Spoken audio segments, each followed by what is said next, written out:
Hola amigas y amigos, bienvenidos a Punto de Inflexión, un programa de ideas, reflexión y propuestas especialmente diseñado para ti. Somos Carlos Faust y Rafael Mesa. Comenzamos. Amigas y amigos, gracias por acompañarnos aquí en Punto de Inflexión. Está creciendo la audiencia en Punto de Inflexión, ya tenemos muchísimos escuchas, muchísimas vistas y también muchos suscriptores. Qué gusto, de verdad, que esto esté dándose así. Les pedimos, no dejen de poner like, no dejen de suscribirse, de compartir. Gran Angular, recuerden que este es una posibilidad de reflexionar sobre los temas más importantes que aquejan a la sociedad. Y hablando de esto, Rafa Mesa y yo, quienes conducimos el programa, definimos como punto de arranque tres temáticas trascendentes. La primera de ellas, la de la democracia. Conocer más acerca de la democracia y de todo esto que implica, de alguna manera, también la toma de decisiones. Ahí nos ha estado acompañando el doctor José Antonio Crespo. También la construcción de paz y el rol de la sociedad civil en ella. Ahí, acompañados por la doctora Tania Galaviz. No se pierdan todos estos programas, ya tenemos subidos en las plataformas estas grabaciones, y también otro tema adicional que es el de salud mental. Este tema de salud mental, iniciamos el primer programa con la participación del doctor Javier Manzano Macedo y del psicólogo y maestro Óscar Hernández Palacios. Ellos nos presentaron un proyecto llamado AINI para la ciudad de Guanajuato, en el estado de Guanajuato, en México. Este proyecto, de alguna manera, busca atender las problemáticas de salud mental en ese lugar, en esa ciudad de Guanajuato, junto con las autoridades del municipio, de la localidad. Y bueno, en esta plática que tuvimos con ellos, además de conocer esta propuesta de intervención, también llegamos a varias conclusiones. Una, pues que la salud mental está afectándonos de manera muy grave a nivel mundial, pero también a nivel local. Y que no se ve de alguna forma cómo pueda esto detenerse. Oscar nos concluía diciéndonos que pues de alguna manera lo que se preveía era que el cerebro va a ser el tema durante este siglo. Y sin duda vamos a tener que verlo así. Y pues para seguir con esta temática, profundizar más acerca de ella y tratar de ir encontrando salidas y al menos esperanza, digamos, a esta situación de salud mental, nos acompaña el día de hoy la doctora María Josefa Díaz Aguirre. La doctora María Josefa Díaz Aguirre es médico psiquiatra general por la Universidad Nacional Autónoma de México, con orientación en psiquiatría infantil, con muchos años de experiencia en la consulta pública y privada. También es miembro de la Asociación Psiquiátrica Mexicana, creadora de programas de psiquiatría infantil con importantes reconocimientos. Así es que, pues, María Josefa, doctora, bienvenida, qué gusto que estés aquí con nosotros. ¿Cómo te va, María Josefa? Bien, gracias. Buen día. Buenos días. Gracias, Rafita. Buen ¿Cómo día. estás, Carlos? Buenos días. Buen Buenos día, días, buen día. doctora. No sé si quieras comenzar, mi querido Rafa. No, bueno, pues primero agradecer a la doctora que nos haya recibido incluso en su casa para la grabación de este programa y agradecerle también pues su disposición y preguntarte, doctora, ¿qué te lleva a la psiquiatría? Si nos puedes Pues puede ser muy amplio compartir. o muy breve, pero una de las cosas que en la formación de todos nosotros como médicos en el transcurso de la carrera, tenemos una proclividad a irnos como enamorando de cada una de las clínicas, cada una de las materias que vamos llevando.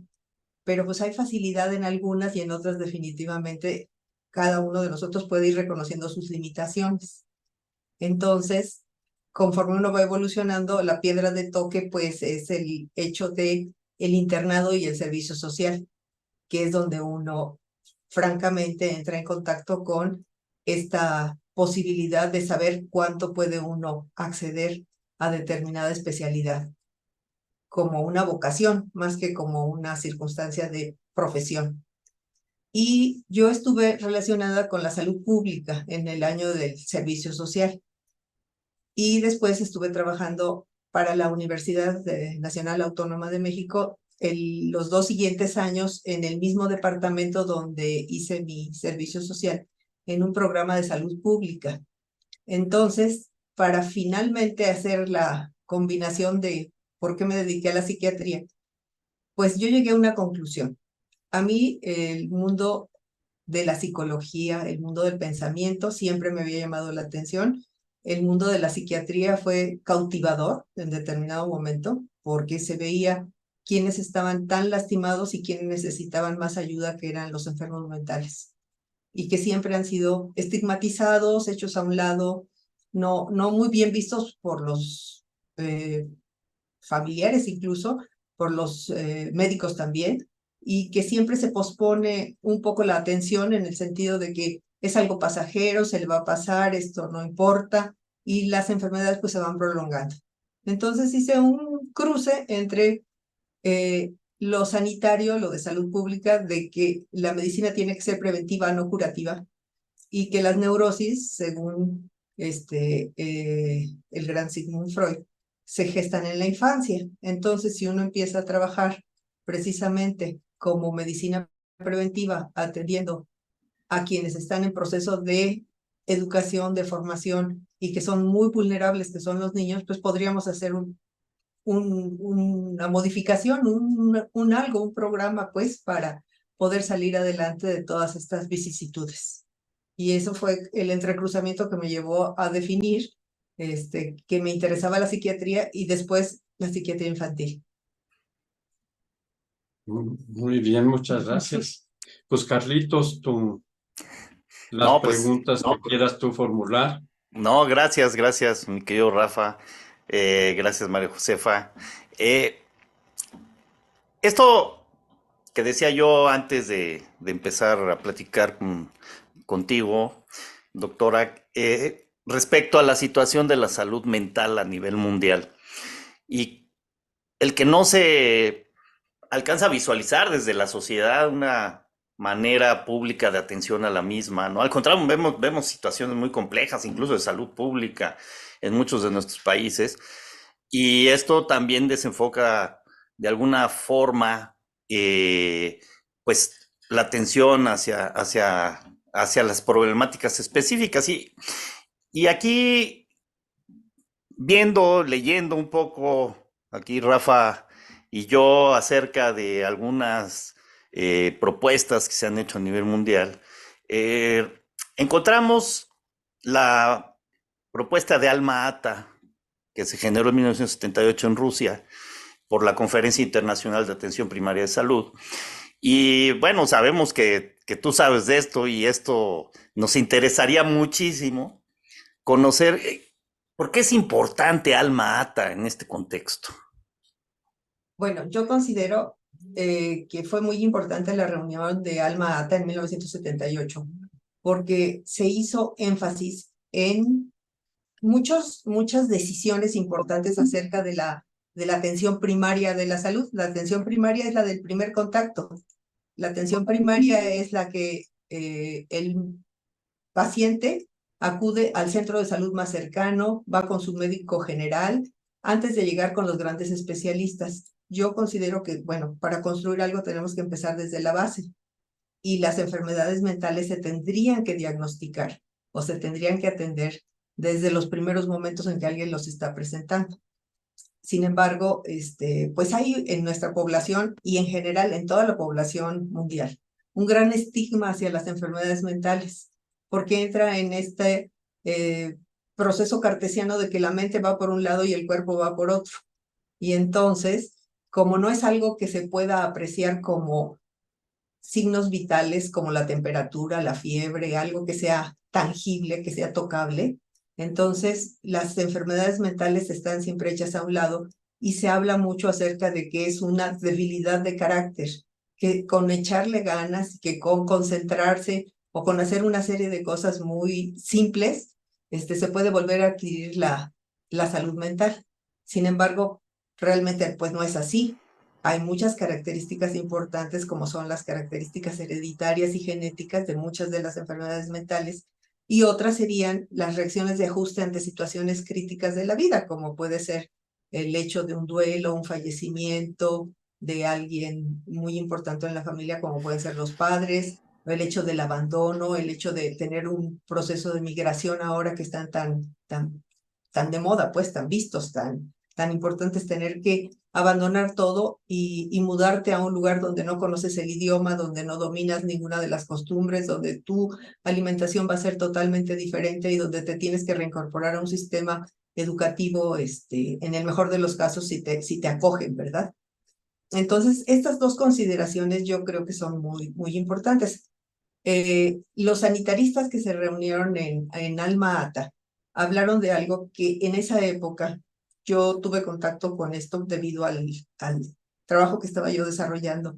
Y el jefe del Departamento de Medicina General Familiar y Comunitaria de la Universidad Nacional, la Autónoma Nacional, fue a la conferencia y nos habló de los resultados, de las conclusiones. Y una de las conclusiones importantes de Alma Ata es que el lema era salud para todos en el año 2000, lo que nos parecía pues ambicioso, pero en aquella época pues como una posibilidad. Con el transcurso del tiempo se ha visto que, bueno, la explosión demográfica y toda una serie de situaciones fuera de control de los sistemas de salud de cada uno de los países no ha llevado a la conclusión de esa meta, sino al contrario, hemos tenido muchos vicisitudes y problemas en diferentes lugares.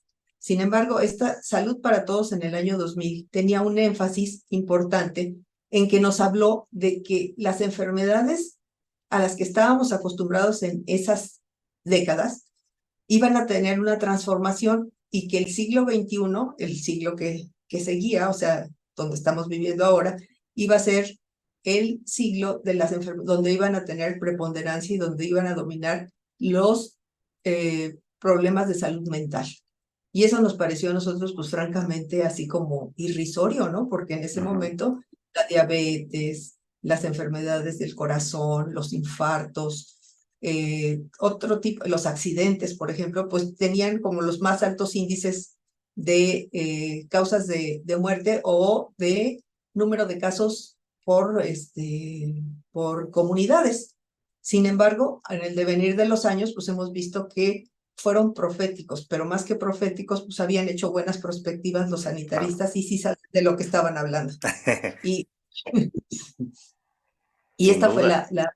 la situación. Entonces, Alma Ata fue como un punto de quiebre en cuanto a lo tradicional que se venía viendo de los procesos de atención a la salud y el hecho de planear hacia el futuro, hacia dónde tendría que estar dirigida la atención hacia la salud primaria, o sea, en las comunidades, el contacto más cercano con su médico general o como lo llaman en inglés, general practitioner, ¿no? El que está en el primer contacto, en la primera línea. Las enfermeras, las trabajadoras sociales y los médicos generales, que son quienes reciben al paciente por primera vez en algunas comunidades o en los centros de salud básicos, quienes aplican las vacunas, quienes hacen todos los programas que se daban en ese momento. Iban orientándonos hacia que lo que se veía venir era un gran problema de salud mental global.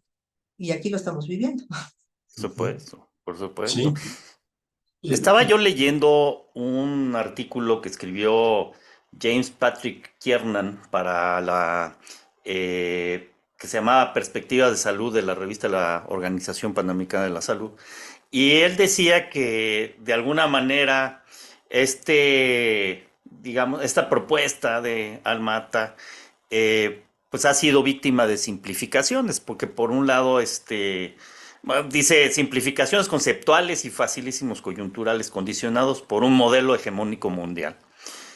Aunque ya irremediablemente obsoleto que confunde la salud y su cuidado integral con una atención médica reparativa y centrada casi en forma exclusiva en la enfermedad. Y hago este comentario porque al parecer, más allá de simplificarlo en la atención a la salud, es también una cuestión cultural, ¿no? Es decir, una perspectiva integral de la salud, ¿cierto? Sí, una de las cosas importantes es, de las primeras premisas es que la atención a la salud tiene que ser preventiva, no curativa, desde cualquier punto de vista y especialmente pues el económico, es mejor atender a alguien en una primera fase de la enfermedad que tener que llegar a un tercer nivel de atención. Y eso es válido para cualquier tipo de enfermedad. Entonces es mejor atender en una primera etapa cualquier disfunción que llegar hasta los últimos momentos de un enfermo en el cual necesita atención de tercer nivel, necesita un gasto a la salud muchísimo más importante y que, pues como hemos visto, los hospitales ya no se dan abasto para lo Exacto, reparativo, para lo exacto. curativo, cuando los programas básicos tendrían que ser preventivos, o Por sea, supuesto. atender en lo básico. Y lo que yo les decía en un inicio, si atendemos a los niños, si en determinado momento les estamos dando atención a las vicisitudes que se están presentando. Esta mañana veía yo en el noticiero que había pues no conato, sino fue una balacera cerca de una escuela primaria. Y entonces los niños ya estaban entrenados y estaban en el jardín, en recreo, y entonces los maestros y las maestras los hicieron buscar un punto de seguridad donde ya lo tienen establecido. Y todos los niños se fueron corriendo, pero como que su vida iba de por medio, porque Pues seguían oyéndose las detonaciones, no se sabía dónde estaba haciendo el evento, pero los chiquitos llegaron y se pusieron pecho a tierra todos, ya como algo estructurado. Entonces, pues a qué extremos hemos llegado de que en determinado momento, digo, sí es impactante, pero es válido que hagan esto para que los enseñen a defenderse, pero a qué extremo hemos llegado en que ahora se tiene que dar este tipo de indicaciones para que pueda alguien preservar su vida, ¿no? Claro. sí. Uf. Hay una cuestión importante en términos de definiciones que yo pienso que pueden justificar los temas centrales o trascendentales, como dijo Carlos, que estamos desarrollando y que tienen que ver con la salud mental, con la vida en paz, con la construcción de paz, en un contexto democrático en donde pues la libertad, y la igualdad y la justicia, pues sean los ejes que desarrollen una sociedad. ¿Cuál es la definición de salud mental? Bueno, primero tendríamos que partir de la definición de salud en general, Ujú. la definición de la OMS, que nos habla de que la definición de salud no es la ausencia de enfermedad simplemente, sino es un estado de bienestar biopsicosocial. Y esto pues ya nos está implicando que no es nada más el hecho de que alguien no esté enfermo, sino que tenga una plataforma básica donde su estado biológico, psicológico y social le den las posibilidades de desarrollarse y sacar sus mejores características y sus mejores virtudes. Eso es la definición que se ha usado siempre en salud en general. Pero hablando específicamente de la salud mental, pues tenemos que tener dos vertientes. Es el estado de bienestar, estar sano, pero también tener las posibilidades de poder hacer frente a las situaciones críticas de la vida. El bienestar emocional habla de que alguien puede estar sujeto a grandes presiones, por ejemplo, el fallecimiento de algún familiar, la pérdida del trabajo, la pérdida de algún miembro de su propio cuerpo, y cómo es la reacción, qué es lo reactivo de este individuo ante estas pérdidas, ante estas circunstancias que pueden ser difíciles, cómo las va enfrentando. El hecho es solamente los que están más estables, que tienen un estado de bienestar biológico y psicológico, pueden salir en mejores condiciones. Por eso muchas veces, aunque varios hermanos hayan tenido la pérdida de un papá o de los dos papás, unos enfrentan las circunstancias de mejor manera que otros. Y en esto tenemos que ver pues la fortaleza del yo, la fortaleza de su estructura mental de cada uno de ellos y también pues las características genéticas, porque también dentro de las enfermedades mentales tenemos que tener en cuenta que no solamente es el hecho de cosas que vengan de afuera, sino también el hecho de la parte genética y estructural. Hay enfermedades mentales que tienen un componente hereditario y entonces alguien pues va a responder en una forma totalmente distinta cuando sus genes están enfocados a preservar ese tipo de padecimiento. Y además de alguna manera se agrava todo esto en perspectiva con lo que estamos viviendo en el mundo, ¿no? Es decir, estos acontecimientos que podemos tener en lo particular, como puede ser la pérdida o una situación complicada, incluso la pérdida laboral, o sea, cualquier cosa que podamos tener de pérdidas y que nos afectan psicológicamente, también se agravan por las circunstancias que vivimos en el mundo, ¿no? Es decir, ayer estaba yo justamente haciendo un, estaba yo haciendo, necesitaba yo un electroshock, ¿no? Sí, ya, así, estaba yo viendo redes sociales justamente y estaba yo buscando una cosa que iba a comprar, que ni siquiera, así parece que te leen la mente, o sea, ni siquiera lo había yo verbalizado. Y me empezaban a aparecer yo sé qué es esto, ¿no? Sí, publicidad en las redes sociales acerca de eso que estaba yo pensando, ¿no? Sí, sí. Entonces, a ver, estamos también en un nivel de estrés brutal. Uno por lo laboral, por las condiciones que estamos viviendo, por los miedos que tenemos a enfrentar las situaciones que también estamos, como decías tú, por ejemplo, este ejemplo de los niños en la escuela. Bueno, pues lo podemos vivir hasta aquí en la colonia, ¿no? Es decir, hasta con los vecinos. Ya, de veras estamos en un nivel de locura. O sea, es una cosa que nos tiene sumamente trabados mentalmente. Y cómo ahora los condicionamientos, ¿no? Que la propia comunicación está generando, pues hacen todavía de esto más difícil, ¿no? Y nos confunden mucho. Entonces yo pienso, ¿no? Que todos estos acontecimientos que tú mencionas, doctora, además de que nos están afectando emocionalmente, pues también tenemos un condicionamiento brutal desde la comunicación que nos confunde y que nos reta mucho para lo que estamos viviendo, ¿no? ¿Cómo lo ves?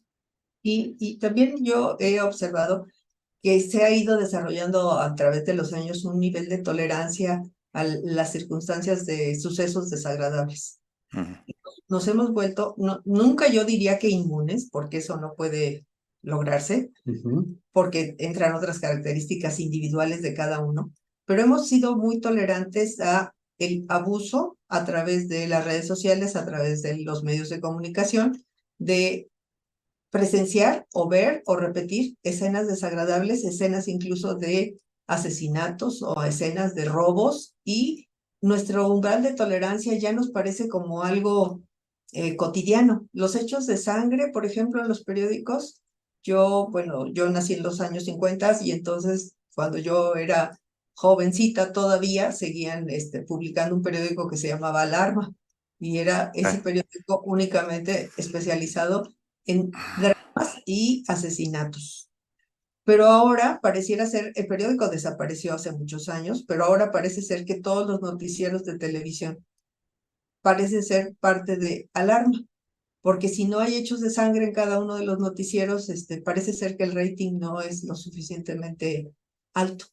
Y entonces hay un nivel de tolerancia, de acostumbramiento a los hechos violentos y nos vamos volviendo más tolerantes a no cerrar la televisión, a no, al presenciar todas estas cosas, nos van dejando una huella y entonces nos vamos volviendo, pues, tolerantes. Ese sería vamos desarrollando una tolerancia hacia la violencia y esto pues no puede suceder.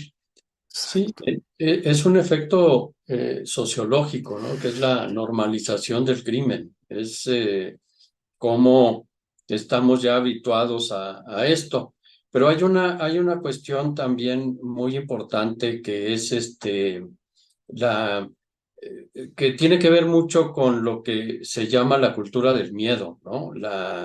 Es decir, ya un miedo fóbico, pues no es un miedo que normalmente nos prepara a nosotros para una situación, ¿no? Para activarnos a hacer algo, sino que ya es un miedo fóbico, irracional, y que además constantemente tiene que autoverificarse, ¿no? Es un miedo fóbico, pero que también tiene este componente obsesivo, ¿no? Ya nos gusta tener miedo, pues no sé cómo la ves tú, doctora. Pues tanto como disfrutarlo, no, pero sí se hace un grado de dependencia a las escenas desagradables y a las noticias. Bueno, yo lo he visto con lo de la guerra de Ucrania, que estaba pensada para los 3 primeros meses y finalmente se ha Sí, prolongado en una forma brutal, donde vemos todos los días vemos algún avance, un retroceso, y hay un estancamiento, pero hay muertos, hay circunstancias donde las personas tienen que ser desplazadas de su modo de vida y sus vidas cambian total y absolutamente. Y no solamente cambian los de las víctimas, también cambian las de los agresores, de los soldados que están trabajando en esta situación.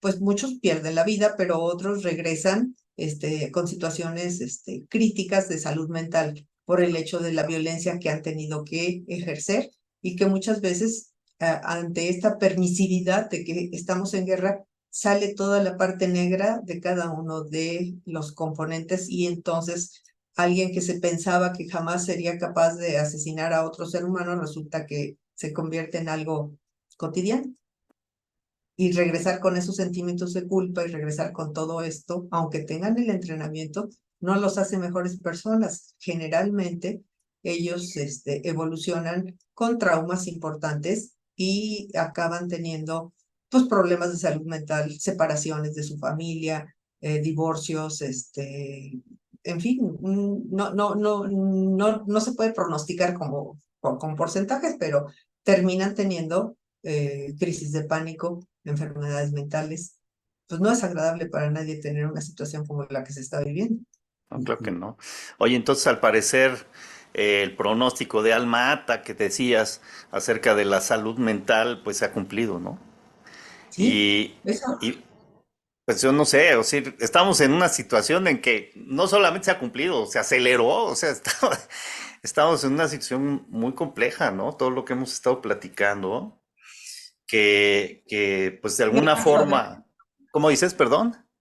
es que yo alcanzo a ver dos vertientes. A Una ver, es adelante. lo social, Ujú, que los países, las sociedades van evolucionando hacia una mayor permisividad de toda una agenda nueva ujú, acerca de valores y de cambios culturales, ujú, por un lado. Y por otro lado, las enfermedades mentales que tienen las características biológicas, la esquizofrenia, la enfermedad maníaco-depresiva, que ahora se ha dado en llamarle bipolar, ujú, pero que es la enfermedad maníaco-depresiva, y muchas otras psicosis, las adicciones, por ejemplo, las ludopatías, el juego, el alcoholismo y ahora el consumo de sustancias que se ha simplificado y se ha vuelto algo muy común. La gran ujú. crisis que tenemos con el fentanilo que se está exportando a Estados Unidos y que en determinado momento causa muertes y se crean adicciones terribles que la gente no sobrevive a ellas. Y ese daño social pues destruye familias, destruye las vidas, destruye las profesiones, destruye las carreras de mucha gente y es una carga social para la comunidad, es una carga social para el sistema de gobierno, cualesquiera que éste sea. Y bueno, pues lo vemos no solamente en Estados Unidos, vemos lo que está pasando en El Salvador, por ejemplo, con el presidente Bukele, que ha logrado a un precio X controlar a las pandillas, pero en general estamos en una situación crítica no solamente por las causas sociales, que son muchas, sino también por el aumento en la población. En algún momento hablábamos acerca de que había antes ciertos datos de niños con trastorno por déficit de la atención, por ejemplo, ¿no? pero eran un número reducido y ahora todo el mundo dice, ay, pero pareciera ser que el diagnóstico de trastorno de la atención es un diagnóstico de moda. Pues no, no es de moda, es que ha aumentado el número de la población, ha aumentado el número de niños afectados y entonces se ve ya como una epidemia, no, Sí, no, claro. no lo llamaríamos de otra forma. Entonces, sí es epidémico porque hay muchísimos niños más afectados por el trastorno por déficit de atención, porque la población ha aumentado. O sea, los números se conservan Ujú, idénticos en ujú. cuanto a la heredabilidad, Oh, pero como somos una población más grande, pues aumenta el número de afectados. por Claro, no es lo supuesto. mismo el 10% de 100 que el 10% de 1000 o de un Sí, millón, ¿no? obvio. Sí, sin duda, sin duda. Oye, Permanece el 10%, pero incrementa, ¿no? Los números. sí, Ujú. yo tengo psicólogas en casa. Y bueno, ya nada más me queda una, pero la otra ya se me fue. Pero tengo psicóloga en casa y algo que yo he podido notar es que los casos cada vez son más complejos. Es decir, ya las situaciones por las que atraviesan las personas, las que atravesamos nosotros, pues son situaciones muy distintas a como eran a lo mejor hace 20 años. Y ahora se han ido complicando por los mismos cambios que tú dices, ¿no? Esta como ajuste, ¿no? El mundial, en términos incluso de cómo vemos las cosas, ¿no? Y hacia dónde vamos. Y yo creo que ante esta circunstancia también he podido lograr ver que generacionalmente hay mucha más apertura hacia el tratamiento psicológico, psiquiátrico, que hace algunos años, ¿no? Es decir, como que las generaciones mayores nos costaba ir mucho al tratamiento pensando en que pues a lo mejor estábamos locos, ¿no? Esa era como la típica. Pero ahora he podido observar como que hay más apertura en este tema y ya se está viendo como una posibilidad, ¿no? De apoyo, de ayuda, de acompañamiento. Eh, ¿Crees tú todavía persisten muchos tabúes acerca de esto de los temas de las enfermedades mentales? ¿Y crees tú que es una razón para que las personas no acudan a consultas psicológicas psiquiátricas? Y yo creo que hablaba yo al inicio de la conversación acerca del estigma social que significa el hecho de tener un enfermo mental en casa. Ujú, Antes, un niño, un hermanito que tenía síndrome de Down, pues era escondido y se le mandaba a no sé, a un internado o algún lugar donde no estuviera en contacto con los demás hermanos, porque la vida social de los hermanos iba a ser afectada. Ahora, por sectores de población, esto ha ido cambiando. Ahora no digo yo que haya una gran exhibición o que sea un motivo de orgullo tener a alguien enfermo mental en casa. No, no lo puedo ujú, yo considerar así, pero sí hay una mayor apertura para buscar ayuda. Sin mm, embargo, esto es sectores sociales, porque en las comunidades más alejadas siguen encerrándolos, siguen poniéndolos amarrados o los pueden poner porque se considera en muchas ocasiones que son posesiones diabólicas, que son posesiones demoníacas. La enfermedad mental siempre ha estado asociada a una circunstancia en la cual es una debilidad de carácter y que solamente un agente externo, como puede ser el diablo, el demonio, algo ujú, externo, ujú. que la luna, que hubo un eclipse o una circunstancia que está fuera de control, es lo que los ha afectado. Entonces, sí hay apertura, pero en ciertos sectores de la población. Oh, En otros, en la mayoría, el estigma sigue siendo muy, muy importante. Yo wow. recuerdo hace muchos años que el hecho de tener un enfermo mental en casa era una circunstancia que de lo que no se hablaba, de lo que no se decía. Se contaban a todos los hermanos, menos al que estaba afectado por algo que, bueno, por ejemplo, un síndrome Ujú. de Down que no era tan grave, que ahora convivimos con ellos y se comparten muchas cosas y son Ujú, bastante este, tiernos, encantadores, educables, y sobreviven a muchos años, pero antes se veía como una circunstancia de una maldición, de un pecado dentro de ujú. la familia, dentro de nuestro contexto religioso en México. Entonces, mientras más alejados, mejor. Y yo creo que el estigma sigue siendo. Otra de las cosas, bueno, yo lo he visto con el tipo de pacientes que trato, es que hay una oposición desafiante hacia el hecho de ser medicados, cuando muchas veces, en algunos casos, las enfermedades no tienen otra alternativa más que la medicación para tener una mejor evolución.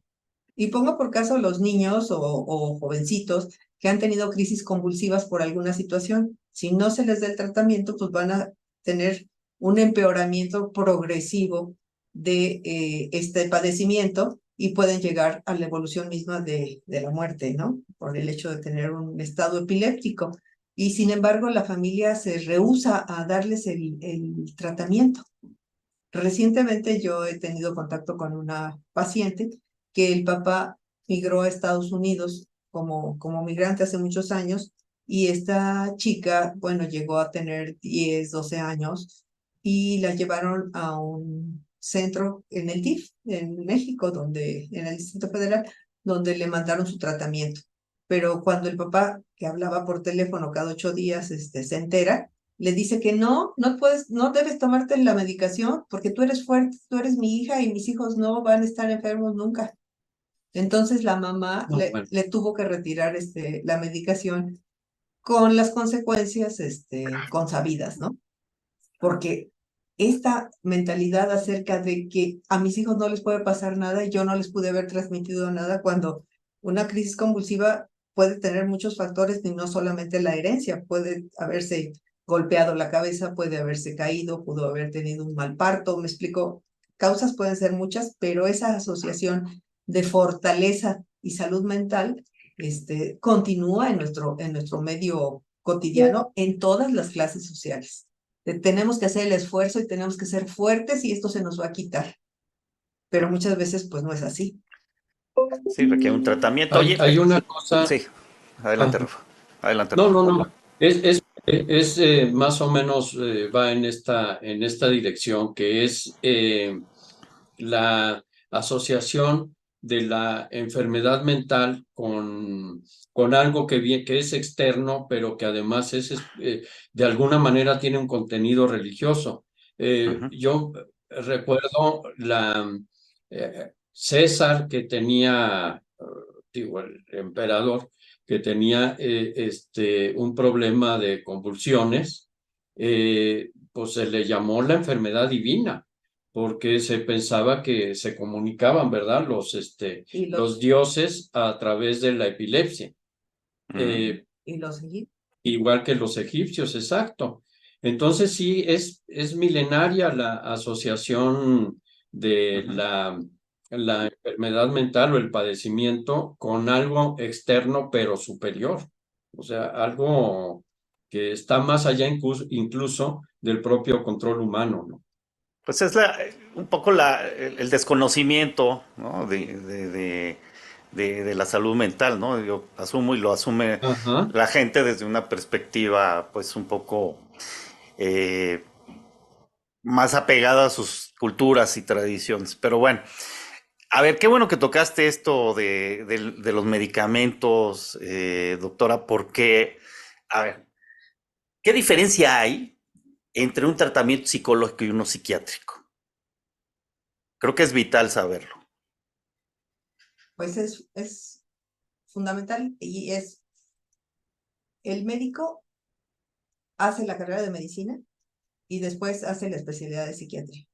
Y tiene la facultad, por esta trayectoria, de poder medicar a los pacientes y ver cuántas de las cosas realmente están correspondiendo a una alteración metabólica. Puede ser que alguien tenga hipotiroidismo, por ejemplo, ¿no? Que no le esté funcionando bien la glándula tiroides. Y entonces, necesariamente, va a tener que regularse primero esto y ver después cuáles son los efectos sobre la salud y sobre la salud mental. Porque alguien con hipotiroidismo, pues puede ser un depresivo por toda la vida, pero si no se diagnostica a tiempo, si no se diagnostica adecuadamente, pues va a seguir con esta situación. Puede estar yendo a un tratamiento psicológico, pero si la raíz, la causa, no se es modificable a través de la medicación para normar la situación de la falta de esta hormona que está produciendo la tiroides, entonces, pues todo lo que hagamos va a ser flaco favor, pues, o sea, Infructuoso. no se logra lo que se puede obtener, y lo que tenemos que hacer es potenciar pues la acción del equipo de salud. Y la diferencia entre el médico y el psicólogo es que el médico estudió medicina y puede medicar adecuadamente, pero también para discriminar caso de no caso, de cuál es la situación que está viviendo, y mientras que el psicólogo se dedica a atender los efectos que están sucediendo, la depresión, las alteraciones de conducta, las alteraciones del sueño. Pero, por ejemplo, en las alteraciones del sueño, si no entendemos que un proceso, por ejemplo, un paciente depresivo tiene una tríada fundamental, que son alteraciones del sueño, del apetito y de la concentración. Si no modificamos esto a través de un tratamiento médico, medicamentoso, lo que va a suceder es que viene la recidiva, viene la recaída, estará un tiempo más o menos bien y volverá la recaída y volverá la recaída.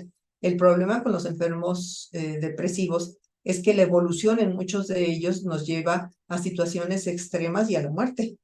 Sobre todo, por ejemplo, con los adolescentes. Los adolescentes no toleran mucho tiempo el hecho de no poder llegar a estándares altos, y entonces terminan suicidándose porque consideran que la vida así como la están viviendo no vale la pena. Y esto es una de las cosas importantes. El psicólogo como coadyuvante en el tratamiento, el médico como el que prescribe, pero también el psiquiatra. Bueno, hay diferentes especialidades de subespecialidades de psiquiatría, en el sentido en el cual hay psiquiatras para niños, hay psiquiatras para personas de la tercera edad y hay psiquiatras comunitarios. Y esto es una de las cosas que en nuestro país es casi muy escaso. Porque nosotros, por ejemplo, los psiquiatras infantiles estamos en un rango, no lo puedo precisar ahorita, de 1,500 a 1,800 en todo el país, y mal distribuidos. Mal distribuidos en el sentido en el que la mayor parte están en las ciudades que son ciudades importantes, que sería Monterrey, Guadalajara, México, y en otras comunidades donde quizás se tendría que tener, por ejemplo, pues un recurso humano de un psiquiatra infantil no sé, en un estado de la República, a lo mejor habrá 2, y para poder acceder es bien difícil. Claro. Sí, algo que yo he podido observar es que se hacen equipos, ¿no? Es decir, digo, yo lo veo aquí en casa, ¿no? Es decir, así que la psicóloga haciendo equipo con el psiquiatra o la psiquiatra, ¿no? Es decir, es una manera de, pues, para los pacientes irles garantizando la salud. Yo trabajé muchos años en el Hospital Psiquiátrico Infantil Juan N. Navarro, y entonces teníamos equipos en los cuales estaba trabajo social, psicología y la trabajadora social fundamentalmente, además de las enfermeras y todo esto. Y veíamos nosotros que para obtener una muy buena historia clínica teníamos que juntar las versiones que nos habían dado a cada uno de los miembros del equipo, a veces en forma diferente, a veces eran como historias distintas de un mismo paciente, porque a la trabajadora social le contaban una serie de cosas que ellos consideraban que no eran importantes para el médico, al médico le contaban otra serie de cosas, y hasta que no se unía toda la información, ya podíamos tener un panorama más claro de qué estaba pasando con esta familia, ¿no? Porque los problemas finalmente, los enfermos mentales no están solos, son producto de una familia, y las enfermedades mentales se generaron desde 1 o 2 generaciones antes. Entonces, de cómo se van asociando. Cuando decíamos acerca de esta crisis, pues sí, es una crisis también porque los matrimonios o las uniones de los padres de un niño ahora son de muy corta duración, y entonces se puede quedar el niño solo y con los adultos mayores de la casa, con los abuelos, en fin, y los papás volver a hacer otra relación de pareja y tener otras familias. Y el chico, el primero, queda abandonado en manos de los abuelos, por ejemplo, y no abandonado por los padres, y hechos responsables de su vida los abuelos. Y sintiéndose finalmente pues como una hoja suelta este chico, porque no encajó en ninguna de las 2 familias de los papás. Así es. Oye, yo quiero volver, si me permiten, a la cuestión de las subespecialidades, porque me llamó mucho la atención, doctora, ahora que mencionas la psiquiatría comunitaria, porque sí hay una tendencia que nace en Europa, que es la etnopsiquiatría, que es una psiquiatría dirigida de alguna manera a la perspectiva antropológica o al comportamiento específico de las comunidades, ¿no? Que va permitiendo de alguna manera también interpretar la dinámica comunitaria y empezar a tener soluciones sobre qué se entiende por la enfermedad en esos niveles y cómo se puede. Y tú decías algo que me llamó mucho la atención. En México, yo no sé si en Latinoamérica, desconozco completamente el tema, haya una especialidad en este sentido. Bueno, lo que yo sé es que la psiquiatría comunitaria tiene una visión muy amplia acerca de el trabajo en las comunidades, en primero, segundo y tercer nivel. Y bueno, yo les podría hablar de lo que nosotros hemos visto a través de los años. Aquí en México no tenemos como tal un programa de psiquiatría comunitaria. En algún momento en el Seguro Social, hace también muchos años hubo un programa de salud mental como de extensión de cobertura, en el sentido de que se trataba de cubrir a la mayor número de familias y ver qué es lo que pasaba. Pero me quedé pensando en esto que mencionabas ahorita de la psiquiatría comunitaria. Los choques culturales que se tienen, por ejemplo, los de los migrantes en Estados Unidos. Muchos de los migrantes nuestros van a Estados Unidos a trabajar y muchos de ellos ya se han quedado allá, han hecho familias, están insertándose en la población. Sin embargo, los valores, los modos, los usos y costumbres de cada una de las comunidades, pues es diferente a lo que se puede apreciar como el contexto en el que donde están insertados. Y por ejemplo, muchas de las gentes que van de nuestro país allá van a trabajar en el campo, pero son campesinos aquí también, y entonces tienen un sistema de valores y de estructura familiar en la cual el padre es el que pone el orden, el padre es el que castiga, es el padre el que hace toda una serie de posicionamientos. Y sin embargo, vistos allá desde la perspectiva de los trabajadores sociales en Estados Unidos, pues son hombres sumamente violentos que golpean a los hijos y que muchas veces han tenido que ir a dar a la cárcel y han tenido a lo mejor hasta que ser expulsados del país, y ellos decían, bueno, pero nosotros nada más estábamos educándolo, ¿no? Porque los valores en los cuales en nuestro sistema del mundo campesino, pues era poner orden y educar a los hijos. Y esta es una de las cosas, y también me quisiera trasladar, el que tiene en Europa mayor posibilidad de tener información y rendición de estudios es Francia, con todos los migrantes. Durante la gente que llega de los migrantes con otra cultura, con otra religión, con toda una serie de cosas, tienen que ser integrados a la sociedad, porque si no, entramos en toda esta circunstancia en la cual los chicos al llegar a la adolescencia se rebelan terriblemente y no forman parte ya ni de una población que sería la población de origen de los padres, pero tampoco están insertados en la población nueva porque también son rechazados por la comunidad. Entonces, hay muchos problemas y no se les puede integrar, y ahí es donde entra la psiquiatría comunitaria para ayudar a... A ver, en función de esta temática que vemos que está siendo pues, muy compleja en todos sentidos, ¿no? Que Almata de alguna manera pues ha cumplido lo que se predijo en términos de salud mental. ¿Qué opinas de la cobertura psiquiátrica en México? ¿De nuestra circunstancia actual? Nuestra circunstancia actual. Bueno, yo creo que ahorita estamos en una crisis en el sistema de salud, no solamente en el mundo de la psiquiatría, sino en todo el sistema de otorgamiento de servicios de salud pública, de servicios de salud comunitarios, por el sobrecupo que hay de estos servicios, y porque no han ido aumentando ni las posibilidades de los médicos ni de las enfermeras, o sea, los números de la gente que tendría que tener la atención adecuada no son suficientes. Yo considero que nunca hemos estado en los estándares de la Organización Mundial de la Salud de tener a un médico para tantas eh,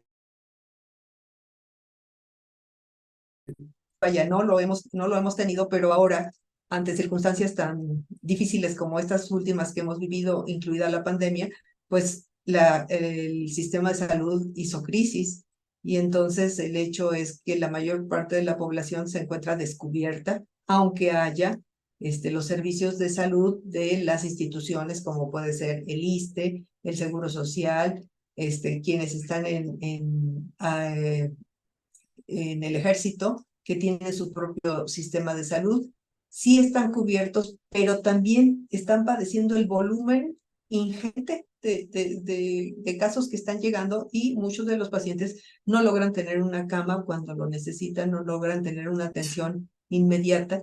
Y lo hemos visto en el Seguro Social, en el ISSSTE, se han aumentado el número de consultas y se han hecho pues todo lo que pueden hacer. Y pueden hacer poco en realidad ante el volumen de enfermos y bueno, con nosotros, con los enfermos de salud mental, durante los últimos años hemos tenido una supresión de medicamentos a nivel de las compras gubernamentales y entonces, y por oposición también en determinado momento a que entrara determinado tipo de medicamentos, como podían ser medicamentos antipsicóticos que se necesitan, anticonvulsivantes que también se necesitan, y que no es un posicionamiento de que sea algo atípico, se necesitan porque si no la vida no es vivible ni para los enfermos ni para los familiares de los enfermos. Por Y eso supuesto, afecta a la comunidad. por supuesto. Si extendemos un poco, doctora, la línea del tiempo, desde Juan Ramón, ¿verdad? De cuando él fue Juan Ramón De la Fuente. de la Fuente, él fue en época de Zedillo, ¿no? Del presidente Ernesto Zedillo, fue secretario de Salud y además es psiquiatra, ¿no?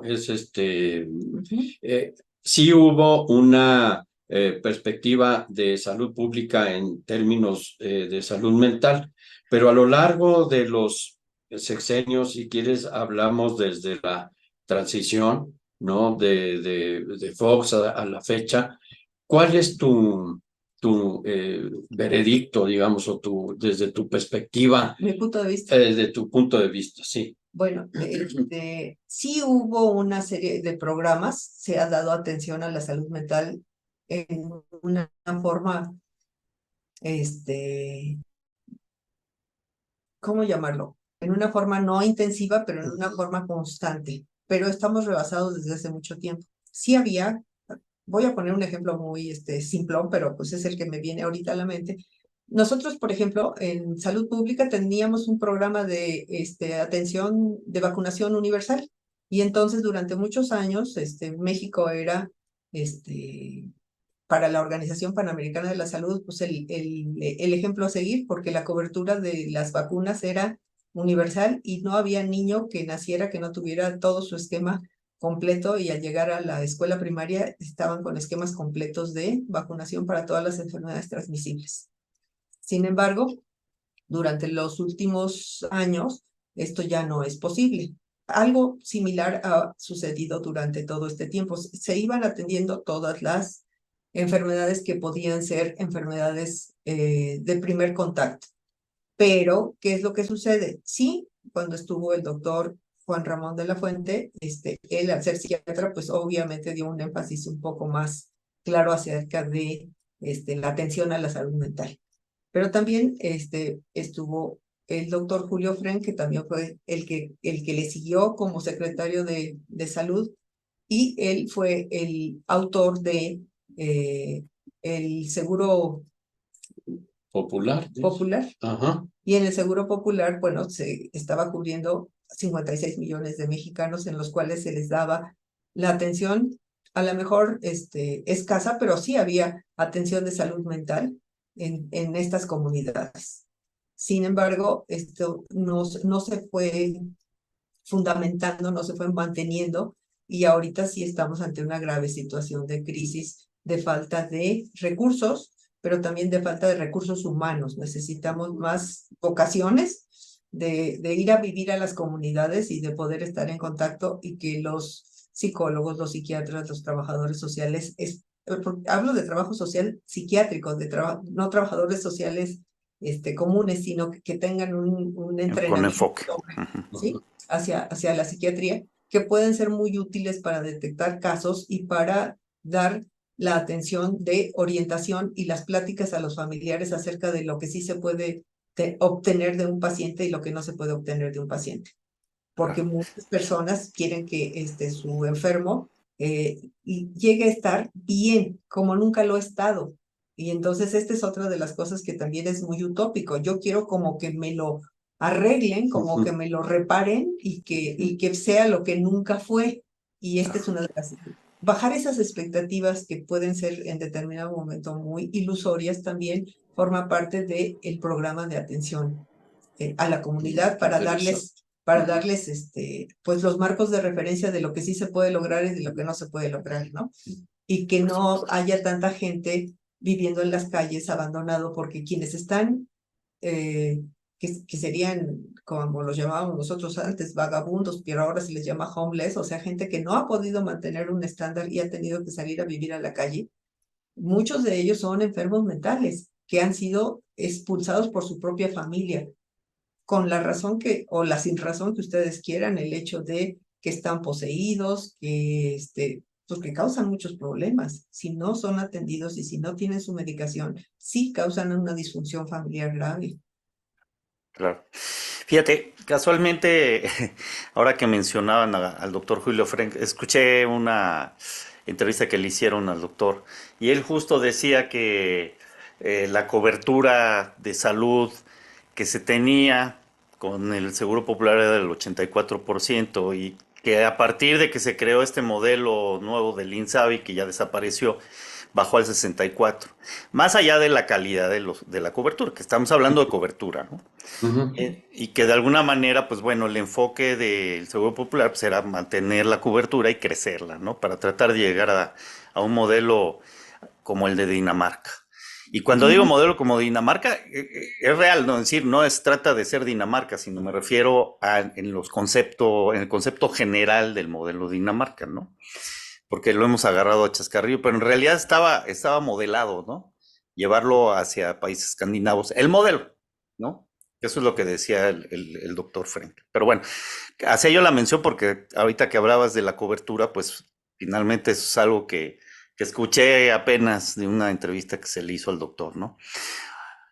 A ver, doctora, para ir cerrando, estamos en el momento en donde pues se está haciendo realidad pues esta situación de la salud mental, sin duda serán los siguientes años de la salud mental.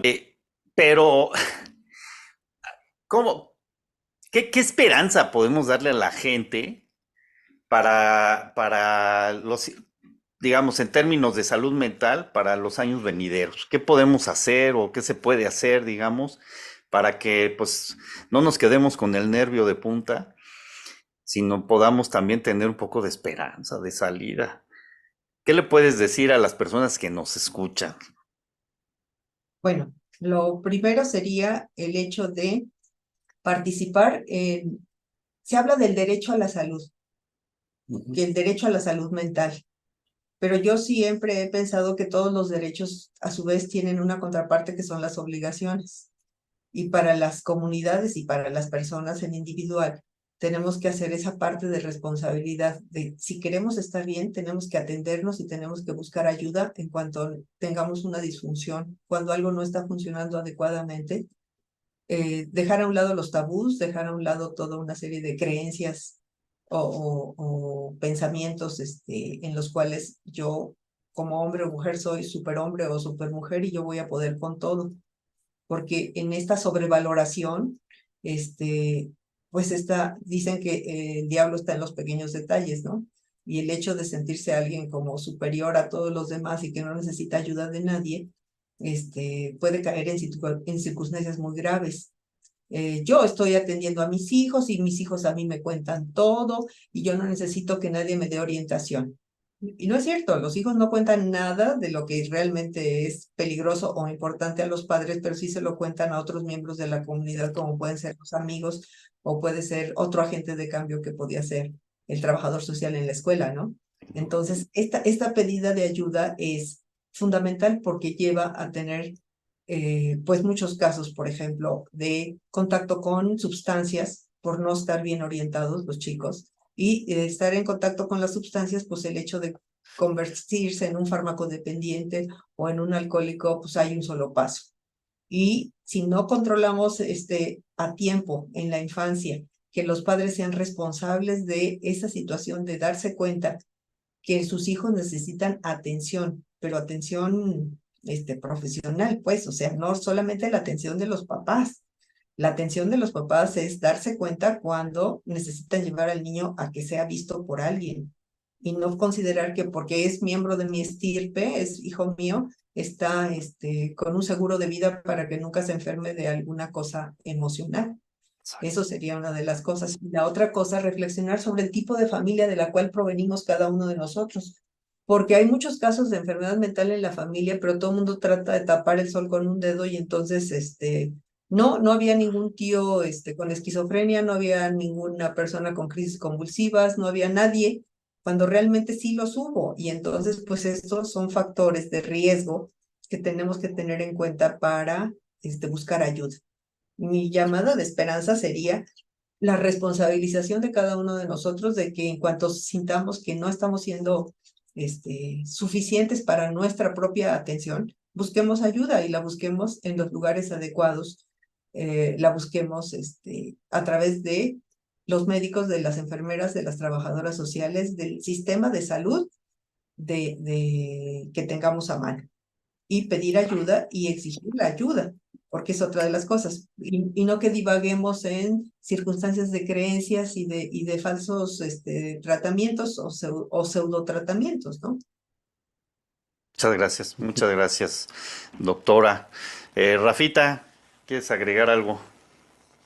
Pues mira, sí, primero pues el agradecimiento a la doctora de haber estado aquí y de haber pues sido una gran anfitriona de pues, la invitación de estar aquí en su casa.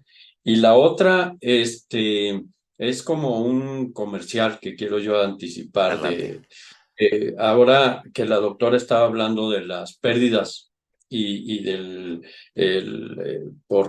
que te dejan como emocionalmente afectado, vamos a tener un programa importante sobre eso, que vamos a trabajar sobre el dolor emocional, ¿no? Que nos dio las coordenadas la doctora, ¿no? Sobre cómo entender esta cuestión y cómo, pues, tratarla, ¿no?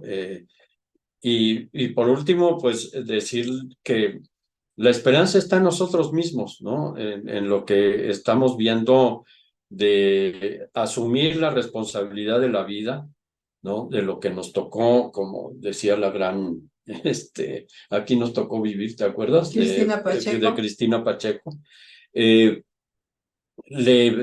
Asumir esto y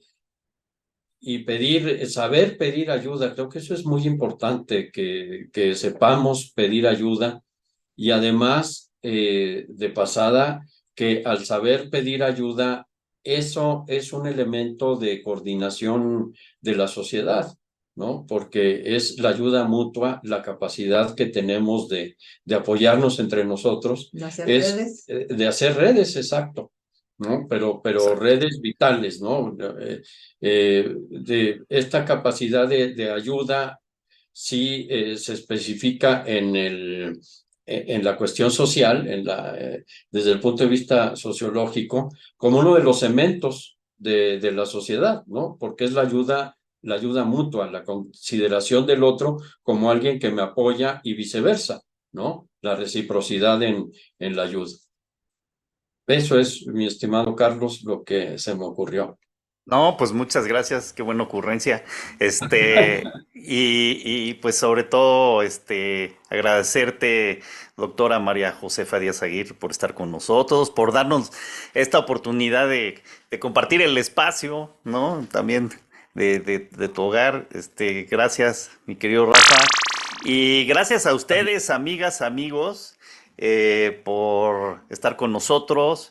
Recuerden, hay que pedir ayuda cuando se necesita, hay que darnos cuenta cuando estamos necesitados de pedirla y no dejemos en tela rota, como decimos coloquialmente, el hacerlo. Hágalo. Es el bien de todos, el bien de la familia.